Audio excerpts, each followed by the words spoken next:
अस्सलाम वालेकुम नाज़रीन। इमरान खान के मुतल्लिक़ सेनेटर फैसल ववाडा का इतना ही कहना था कि इसको सज़ाए मौत होने वाली है, तो इस पर बहर बुखारी ने उसकी लाइव प्रोग्राम में खूब चित्रोल कर दी। उन्होंने कहा कि सज़ाए मौत आपको होनी चाहिए, इमरान खान को नहीं। आइए उनकी गुफ्तगू सुनते हैं, बाद में इस पर रिएक्शन अब देंगे। इमरान खान साहब के खिलाफ 9 मई समेत गवाही भी देंगे और एविडेंस भी दे रहे हैं, तो उसके बाद 9 मई के केस के अंदर नफी हो जाएंगे, शिकंजा इमरान खान साहब के इर्द गिर्द आ जाएगा, जो मैं तो बता आपसे रहा यही था आप पूछना लोगों चाह रही को। थी और जो पार्टी से निकल गए कि 9 मई के अहम तरीन तारीखी ये फैसला है। पहली दफा एक इतनी तगड़ी एजेंसी के साबिक सरबरा को one of their own convict किया गया है। पहले पहल तो फरमाई दीजिएगा सर, कुछ क्लैरिटी चाहिए। 4 इल्जामात लगे हैं और लिखा गया है मुलजिम को तमाम इल्जामात में कसूरवार करार देते हुए उनको 14 साल कैद बामुशक्कत की सजा सुनाई गई है, लेकिन एंड में आखिरी लाइनों में कहा गया है कि मुजरिम के सियासी अनासर के साथ मिली भगत के जरिए दानिस्ता तौर पर सियासी इश्तियाल अंगेजी और अदम इस्तेकाम पैदा करना, इसके अलावा बात दीगर मामलात में मुजरिम के मुलविस होने के मामले को अलहदा तौर पर निपटा जाएगा। तो ऊपर भी सियासी सरगर्मियां हैं लेकिन नीचे भी अलहदा निपटा जाएगा। तो जरा बता दीजिएगा, ये 14 साल का कोई ब्रेकअप है या ऊपर भी सरगर्मियां सियासी जो प्रूव हो चुकी हैं और मजीद और भी होनी है? बहुत शुक्रिया आपका। देखिए, सबसे पहले तो बहन आपको याद होगा कि 9 मई से 1 साल पहले मुझे निकाल दिया गया था, क्योंकि मैं इसी चीज से रोक रहा था। मैं खान साहब को कह रहा था ना जाओ ना जाओ, इस रास्ते वापसी नहीं होगी, मुझे निकाल दिया। उसके बाद जब लोगों के तस्वुर में भी नहीं था, तभी मैंने आपसे कहा था खास खास खास, फिर फैज हमीद का, फिर टाइम, फिर उसकी सजा और जो भी था वो रिटर्न ऑन द वॉल था। अब इसमें जो अभी चीज है वो याद रखें कि ये एक केस और 4 इल्जामात की सजा है 14 साल। अभी बाकी दीगर केस का ट्रायल चल रहा है, जिसमें फैज हमीद अब इमरान खान साहब के खिलाफ 9 मई समेत गवाही भी देंगे और एविडेंस भी दे रहे हैं, तो उसके बाद 9 मई के केस के अंदर नफी हो जाएंगे, शिकंजा इमरान खान साहब के इर्द गिर्द आ जाएगा, जो मैं तो बता आपसे रहा यही था आप पूछना लोगों चाह को। रही थी और जो पार्टी से निकल गए कि 9 मई के मुकदमात इमरान खान के खिलाफ जेर समाअत हैं, फैसला आया नहीं है, मगर इसके अंदर अगर ऐसी कोई तजवीज साबित हो गई सियासी राब्तों की, सियासी कायदीन या लीडरान भी शामिल होंगे कि नहीं? तो आप मुझे खबर दे रहे हैं कि साबित हो चुकी हुई है और अब ये इनएविटेबल है कि इमरान खान साहब भी नहीं नहीं नहीं नहीं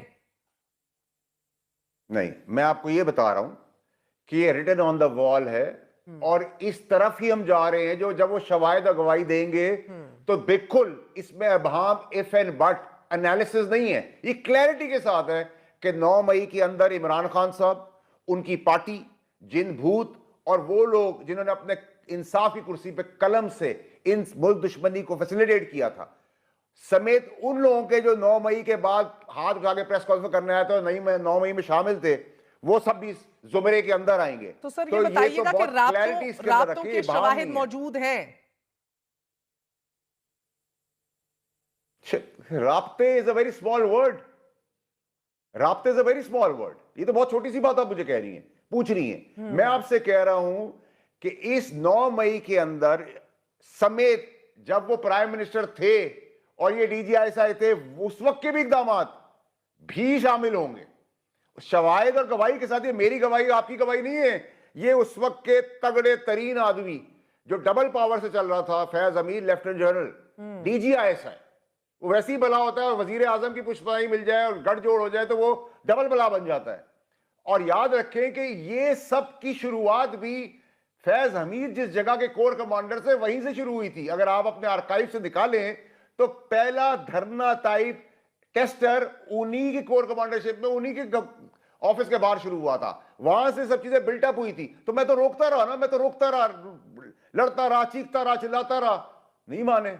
तो इसके अंदर अब अंजाम एनालिसिस हो जाएगा, ऐसा पॉसिबिलिटी। सेनेटर साहब, इमरान खान तो ये भी कह चुके हैं कि मेरा जनरल फैज हमीद की रिटायरमेंट के बाद उनसे कोई राब्ता नहीं रहा, लेकिन फिर उन्होंने ये भी कहा कि मुझे लगता है कि जनरल फैज हमीद को मेरे खिलाफ बादामाफ गवाह बनाया जाएगा और उनके खिलाफ बयान दिलवाया जाएगा और फिर उनका भी केस मिलिट्री कोर्ट की तरफ ले जाया जाएगा।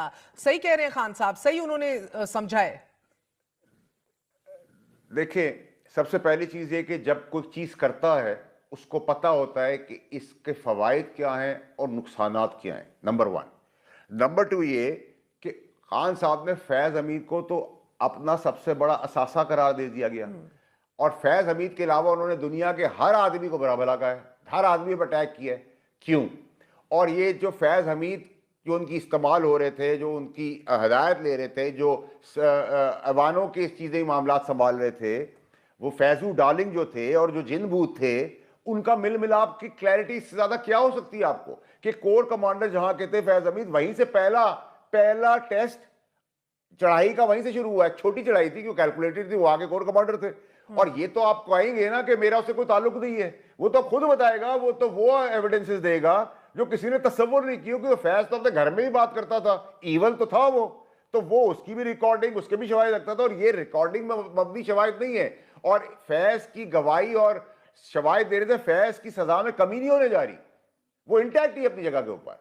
तो क्लैरिटी रखें कि आप इस शिकंजे के अंदर कोई बाहर ही निकल सकेगा। जिसका खच्चा था, जो मैं बोलता रहा, चीखता रहा, चिल्लाता रहा, रोकता रहा, वो हो गया।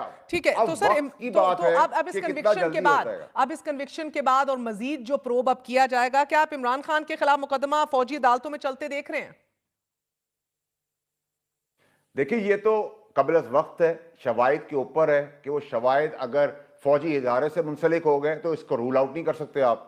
लेकिन अगर वो सिविलियन हद तक ही रहे, सियासी हद तक ही रहे, उसका नुकसानात, तो वो सिविलियन सेनेटर साहब, आपको वाजे कर दूं कि लाहौर कोर कमांडर हाउस पे हमला हुआ, पिंडी जीएचक्यू के बाहर जो है वो हमला किया गया। तो कहने का मकसद ये कि अगर ये शवाहिद सामने आते हैं तो सर कोई भी ऐसा आपका कमांडर जो है, कमांडिंग ऑफिसर जो है दोनों जगह का, पिंडी का या लाहौर का, तो वो तो दरख्वास्त दे सकता है अदालत में कि हमें हैंड ओवर किया जाए कोई भी सिविलियन लीडर। सो इस तनाजुर में मैं कह रही हूं कि आप देख रहे हैं कि इमरान खान, क्योंकि अभी भी उनके खिलाफ 9 मई का जो ट्रायल है नहीं कर रहे, रूल आउट, फौजी ट्रायल हो सकता है इमरान खान का। मैं रूल आउट तो नहीं करूंगा इस पॉसिबल, यही पूछ रही हूं। क्यों? देखिए जी, अगर शवाहिद दे देता है और एक कोई पहला सिविलियन ट्रायल तो नहीं होगा ना, पॉसिबिलिटी तो बिल्कुल इट डिपेंड्स। नहीं है कि इमरान खान का मिलिट्री ट्रायल नहीं हमारे सामने नहीं है। ठीक है, रूल आउट तो कोई पॉसिबिलिटी नहीं कर सकता। अगर आपने मिसाल के तौर पर, अगर खुदा ना खास्ता अब्दुल गफूर ने कोई काम किया, उससे कोई फौजी को नुकसान हो गया, तो वो तो अब्दुल गफूर की तरफ आएगा ही ना, वो पाकिस्तान के किसी और कोर्ट में तो नहीं चल सकता। लेकिन वो तो डिपेंड करता है शवाहिद के आते हैं।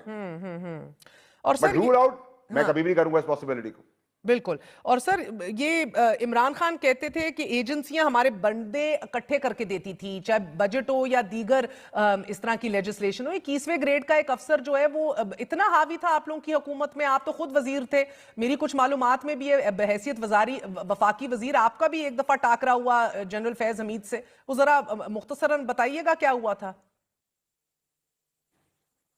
देखिए जी, आपकी बिल्कुल एनालिसिस और आपकी खबर बिल्कुल ठीक है, लेकिन बला की चीज होता है लेफ्टिनेंट जनरल खुद, और बला की चीज होता है डीजीआईएस है, और बला की चीज डबल बला बन जाती है जब वो वजीर आजम के साथ नथी हो जाता है, करेक्ट हो जाता है, उसकी पुष्ट पनाही और उसकी पूरी पावर उसको मिल जाती है। इसमें तो कोई शक नहीं, और ईवल था ये आदमी। नंबर 1। नंबर 2, हाँ मेरा टाकरा हुआ, मैंने दो दफा डिस्क्वालिफिकेशन की, मैंने नैब देखे, मैंने बहुत तकलीफें देखी, और मेरे वजारत के सेक्रेटरी को उठाया गया, जिसपे मैंने इसके साथ बरमला डीजीआईएसआई इसके कमरे में जाके इससे लड़ाई की। आपको याद होगा वो सह सुर्खियां भी थी। If I'm not wrong, इन्होंने आपको कॉल करके बड़ी धमकी दी थी एज अ फेडरल मिनिस्टर, बदतमीजी से बात। बिल्कुल सही आप कह रही हैं। और उसके बाद नहीं, बदतमीजी बहुत छोटा सा वर्ड है, ठीक है, बहुत छोटा वर्ड आप कह रही हैं। मेहरबानी आपकी, उन्होंने मुझसे ऐसे बात की थी जैसे किसी जानवर से आदमी बात करता। तो मैंने जवाब में उनको ये कहा था कि फिर मैं प्रेस कॉन्फ्रेंस करने जा रहा हूं, और इमरान खान साहब ने मुझे फिर रोका, मेरा सेक्रेटरी मुझे वापस किया। वहां से पहली लड़ाई शुरू हुई। दूसरी लड़ाई शुरू हुई जब इन्होंने फील्डिंग लगाई फैज हमीद ने मिलकर, उस वक्त डीजीआईएस है आसिफ मुनीर साहब के लिए। और जी तो नाज़रीन, आपने गुफ्तगू सुनी लाइव प्रोग्राम में मेहर बुखारी के साथ फैसल ववाडा मौजूद थे। आप लोग इस बारे में क्या राय रखते हैं? राय का इज़हार कमेंट सेक्शन में जरूर कीजिएगा। अल्लाह हाफिज़।